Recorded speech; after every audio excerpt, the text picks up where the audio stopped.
Hi, this is Ruchi Kulkarni. Welcome to my channel.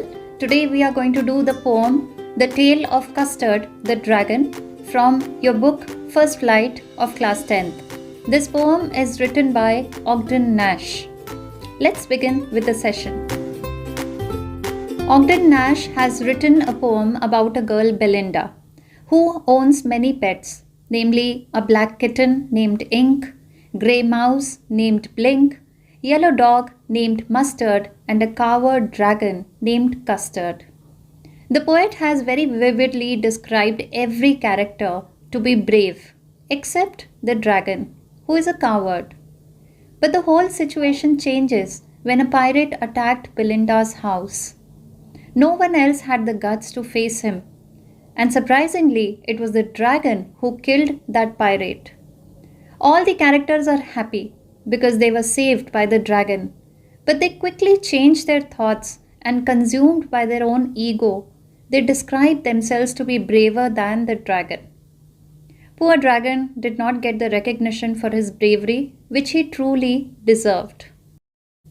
Let's read and understand this beautiful poem written by Ogden Nash, followed by its poetic devices and rhyme scheme, significance of the title, and moral. And at the end, I'll show you the written summary and question answers. But right now, let's begin with its poet. Frederick Ogden Nash was born on August 19, 1902 in New York, US. He was an American poet, well known for his light verse, for which he wrote over 500 pieces. With his unconventional rhyming schemes, he was declared the country's best-known producer of humorous poetry by the New York Times. Nash's first published poems began to appear in the New Yorker around 1930. His first collection of poems, Hard Lines, was published in 1931, and this book was a tremendous success. He died on May 19, 1971 in Baltimore, US at the age of 68.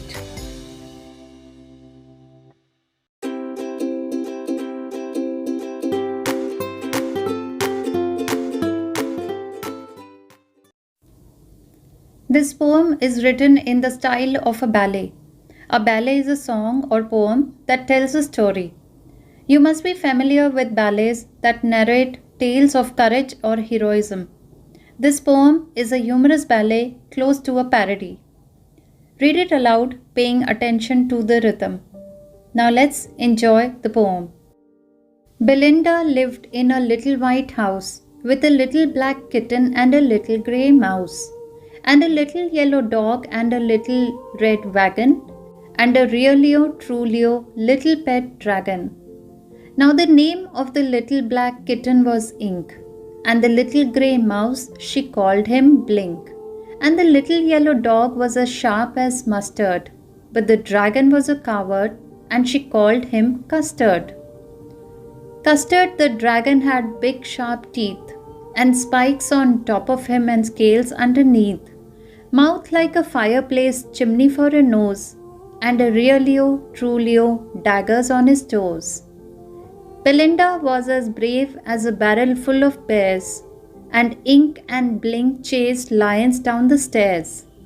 Mustard was as brave as a tiger in a rage, but Custard cried for a nice safe cage.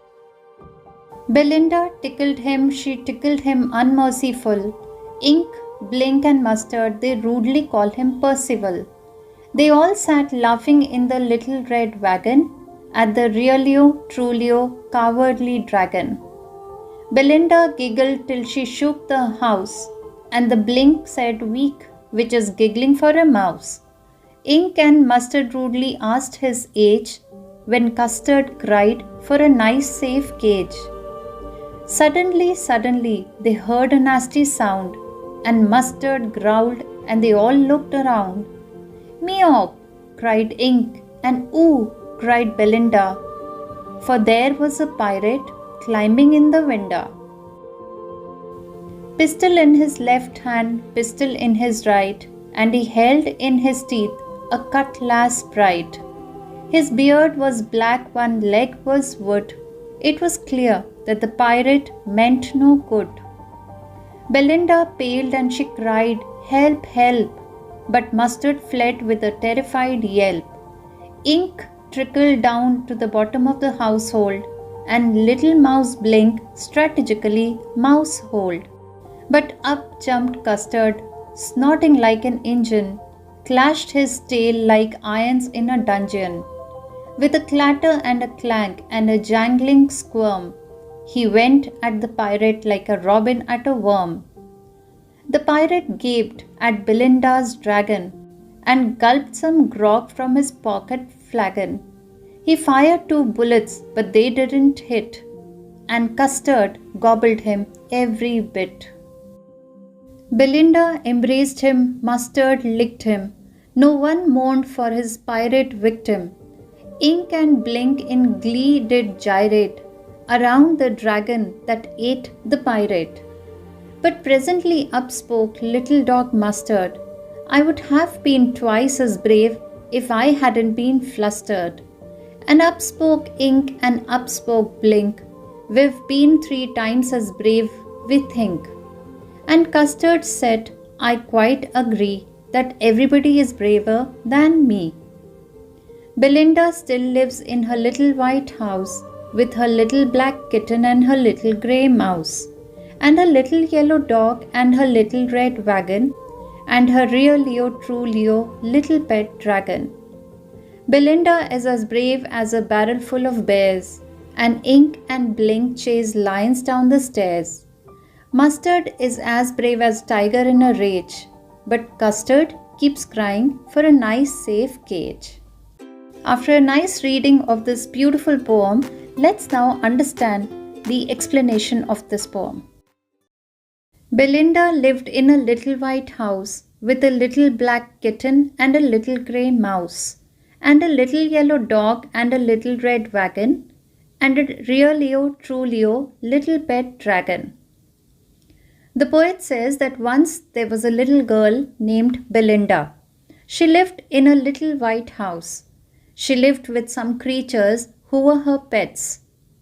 They were a black kitten, a grey mouse, a yellow dog, and a little red wagon, and of course a creature that the poet says was really and truly a pet dragon. In this stanza, the word little is repeated in lines, therefore it shows repetition. Also, the word and is repeated at the beginning of 2 consecutive lines. So, it shows the poetic device anaphora.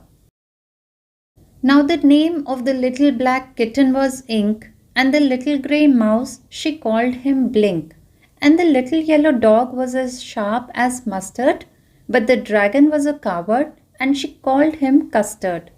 Coward is a person who is not brave. In other words, he can also be called as a weakling. The poet explains the name of all the animals that are tamed by Belinda, or all the animals that are kept as pets by Belinda. He says that the name of the black kitten is Ink. The name of the grey mouse is Blink. The little yellow dog had yellow color, and so she called him Mustard. And the dragon, that was a coward, means a weakling, was called Custard. In this stanza, anaphora poetic device is used with the repetition of the words and the little in 2 consecutive lines. Also, a simile is used in the line where the dog is compared to mustard. A mustard is a yellow colored flower. Since the color of the dog was yellow, therefore he was called as Mustard by Belinda. Custard the dragon had big sharp teeth and spikes on top of him and scales underneath, mouth like a fireplace chimney for a nose, and rear Leo, true Leo, daggers on his toes. The poet describes the dragon that it had big sharp teeth and spikes on top of his body. This means that its skin was pointed on the top. On the lower part, it had scales, which were bony plates to protect the skin. the same kind of scales which are there on fish or reptiles. His mouth has been compared to a fireplace because it is assumed that dragons can release fire from the mouth. Therefore, simile is used here. Even his nose is compared to a chimney, which is used to pass out smoke. His feet or toes are like sharp knife, and sharp knives are called as daggers. Belinda was as brave as barrel full of bears, and Ink and Blink chased lions down the stairs. Mustard was as brave as a tiger in a rage, but Custard cried for a nice safe cage. So now the poet explains the inner strength or the bravery of various characters of the poem. He says that Belinda was as brave as a group of bears, and Ink and Blink, that is the kitten and the mouse, were so brave that they could hunt lions. So here he has shown the bravery of the kitten and the little mouse, that they could even hunt a lion. The dog was also very brave, just like an angry tiger. But in contrast to all of them, there was Custard. Custard, the dragon, was not as brave, as he was afraid of everything, that he always demanded a safe cage to sit inside. And that is why Custard the dragon is called as a coward. In this stanza, there are two examples of simile. Belinda's bravery is compared to that of barrel full of bears, that is, in the line as a barrel full of bears. And second example is Mustard's bravery is compared to that of an angry tiger, because Mustard was as brave as a tiger in a rage, that is, a tiger which is angry. Belinda tickled him, she tickled him unmerciful. Ink, Blink and Mustard, they rudely called him Percival. They all sat laughing in the little red wagon at the realio trulio cowardly dragon. The poet here says that Belinda used to tease the dragon in a very cruel way. Ink, Blink and Mustard also made fun of him by comparing him to a knight named Percival. This Percival was a knight in King Arthur's court, and he was thought to be brave, but he ran away due to lack of courage. So his cowardness is related to the dragon's cowardness, that is Custard's cowardness. And they all used to tease the dragon while sitting in their little red wagon.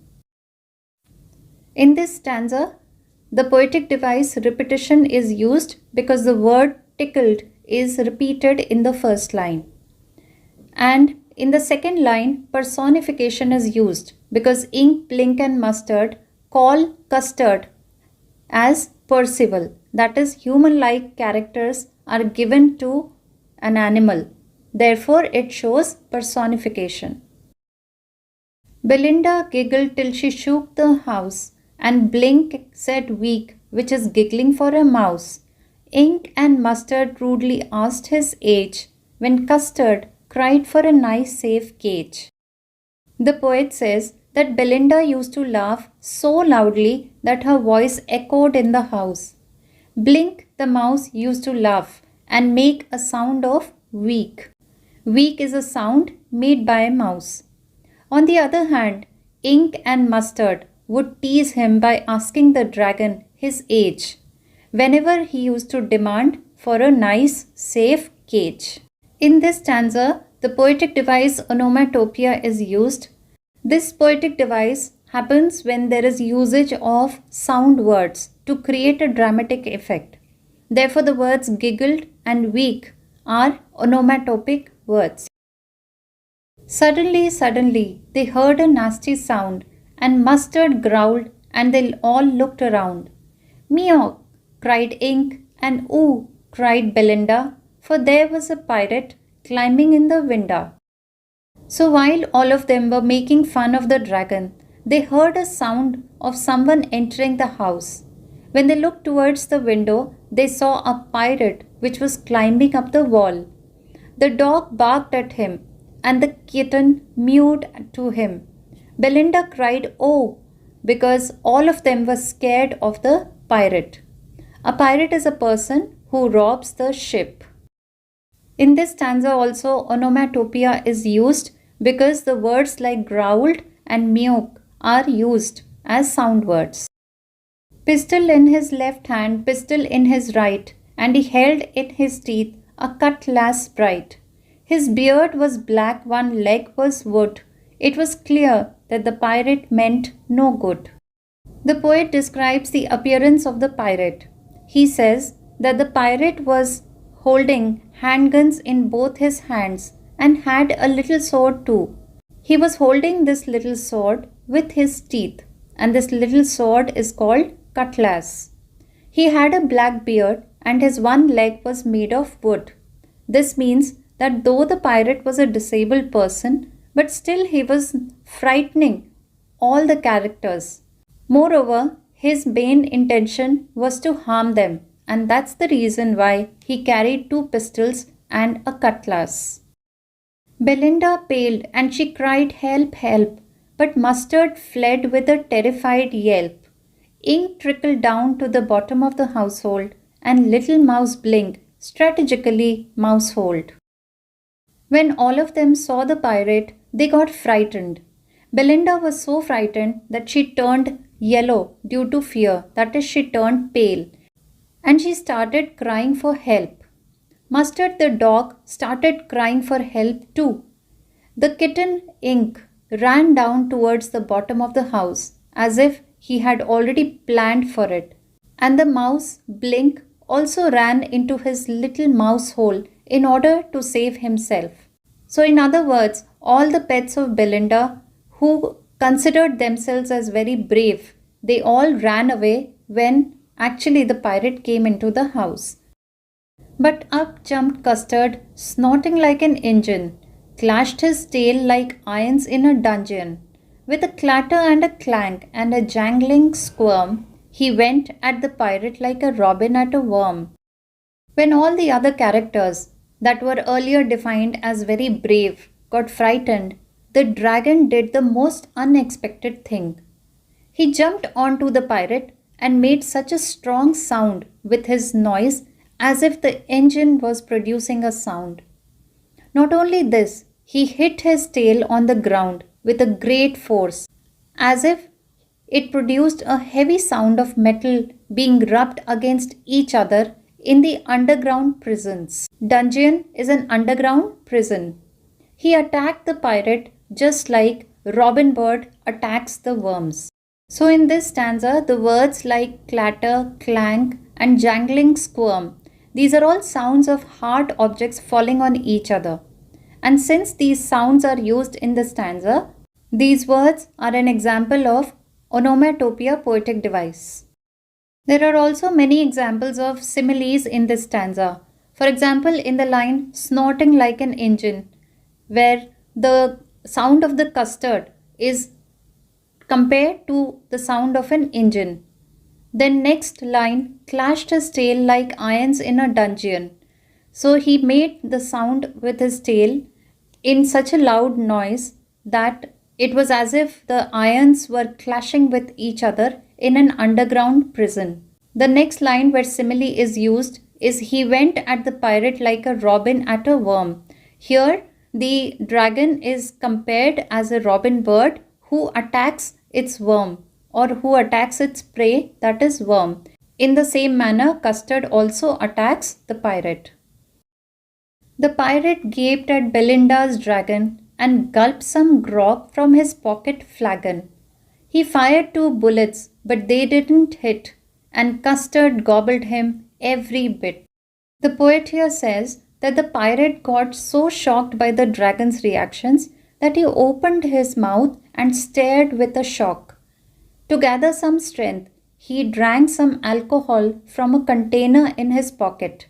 Grog means a drink, that is an alcohol, and flagon is a container which is made up of silver where this drink is stored. So he took out the flagon, he had 2 or 3 sips of that grog to muster his strength. After gathering some courage, he fired 2 bullets on the dragon, but missed it. Custard the dragon ate every bit of this fierce looking pirate. He attacked the pirate and he gobbled him up, that is, swallowed hurriedly. Belinda embraced him, Mustard licked him.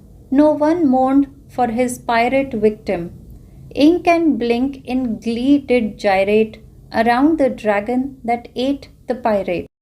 So when the pirate was dead, Belinda hugged the dragon and Mustard licked him. No one was sad for the death of the pirate. They were all very happy. Both Ink and Blink were running around the dragon in happiness, as if they were dancing around the dragon. So here the poet says that all the characters were happy and they were showing their gratitude or thankfulness towards the dragon because he had saved all of them. But presently up spoke Little Dog Mustard. I would have been twice as brave if I hadn't been flustered. And up spoke Ink and up spoke Blink.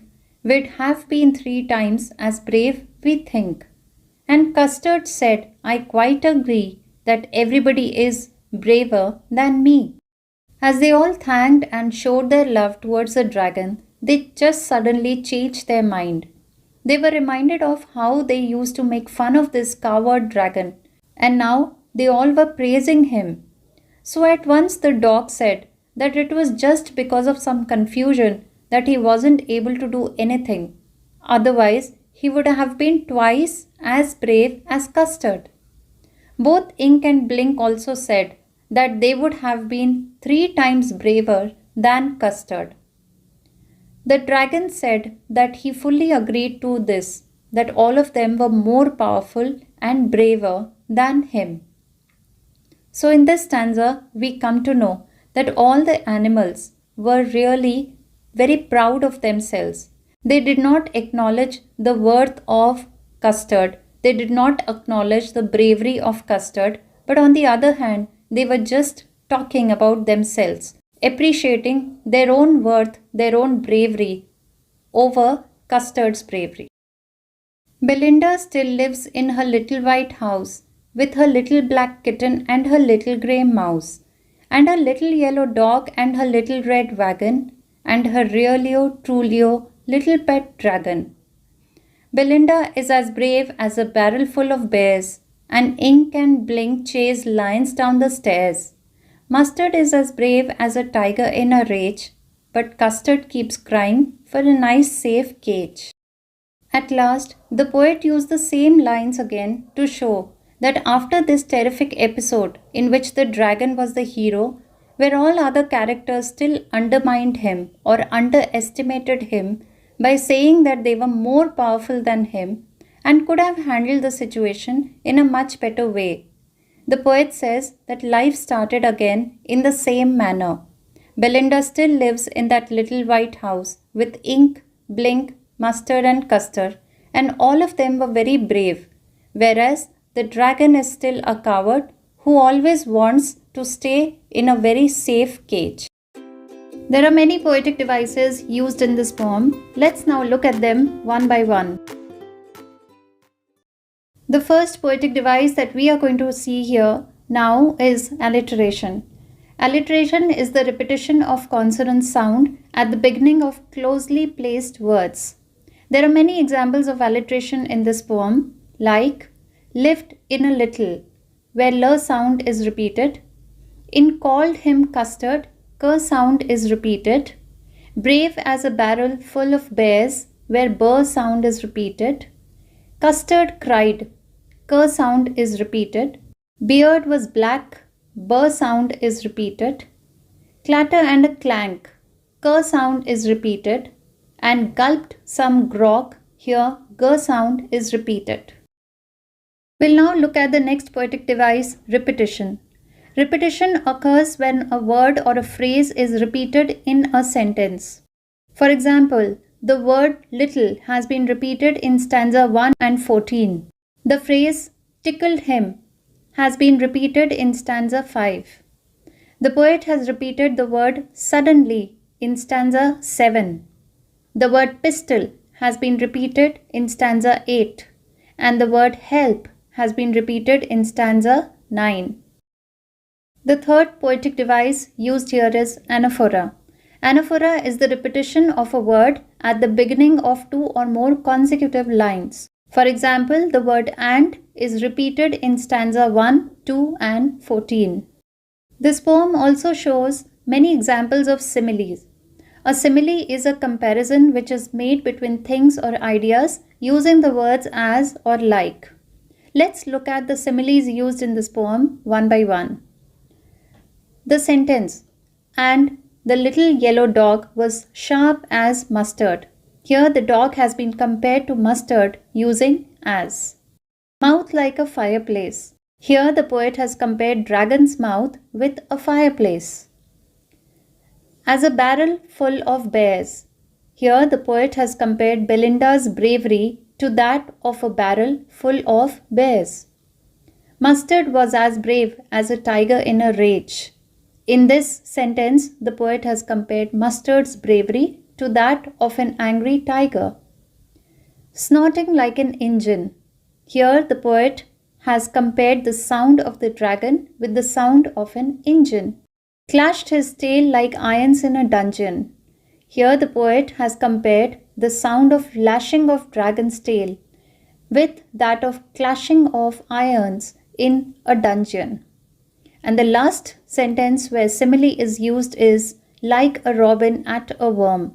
Here the poet is comparing dragon's attack on the pirate like a robin bird attacks the worm. The next type of comparison made in this poem is metaphor. Metaphor is comparison of two dissimilar ideas. There is one example of metaphor here, which is chimney for a nose. Here the poet has compared the dragon's nose with a chimney. Point to be noted here is that in metaphors, we do not use the comparative words like as or like, as we use it in simile.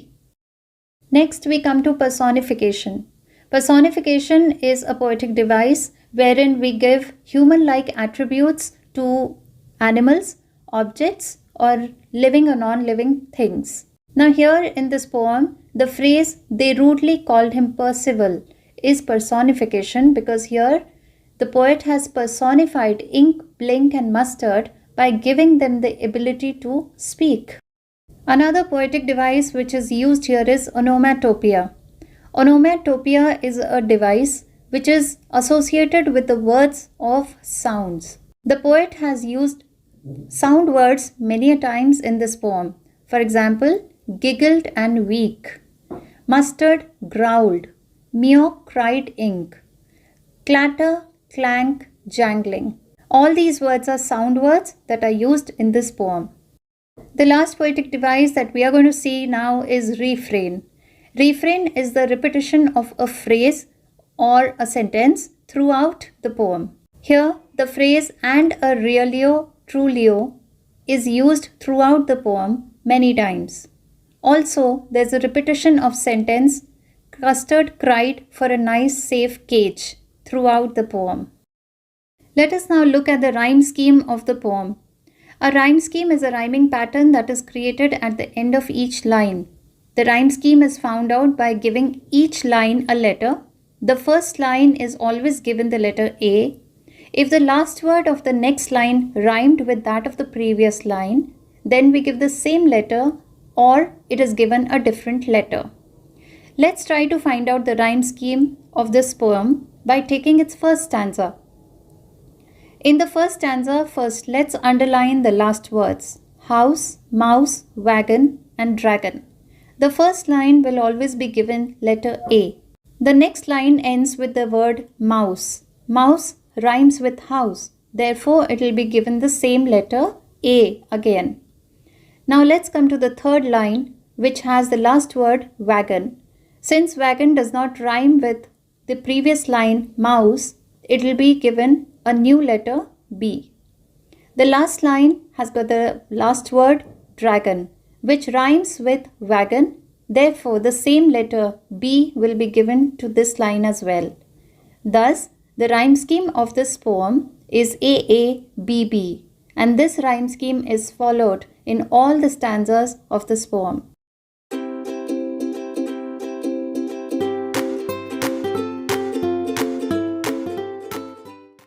In this ballet, Custard is the central character, and the poet has contrasted other animals with him. Although the poet describes the other characters as well, but this ballet majorly explains the heroism of Custard. Despite proving his capabilities, Custard wasn't truly appreciated by Belinda and her other pet animals because they all were boastful and proud of themselves. Custard the dragon was again treated poorly as usual. Since this story revolves around the dragon, Custard, the title, The Tale of Custard the Dragon, is appropriate.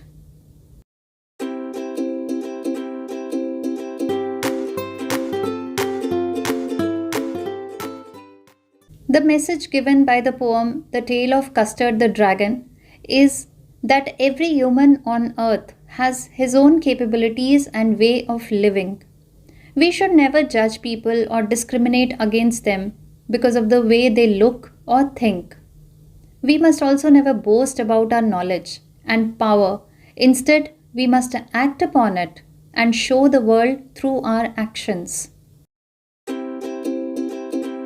That's all in this session. I will come up with a new topic of class 10th very soon. If you like my teaching, please subscribe to my channel and show your love and appreciation by liking and sharing my videos, because you all are my source of inspiration and I love you all. Also, don't forget to press the bell icon to get notified instantly whenever I upload a new video. Stay on for summary and question answers next. I will see you again in my next video now. Take care, God bless you, and thank you.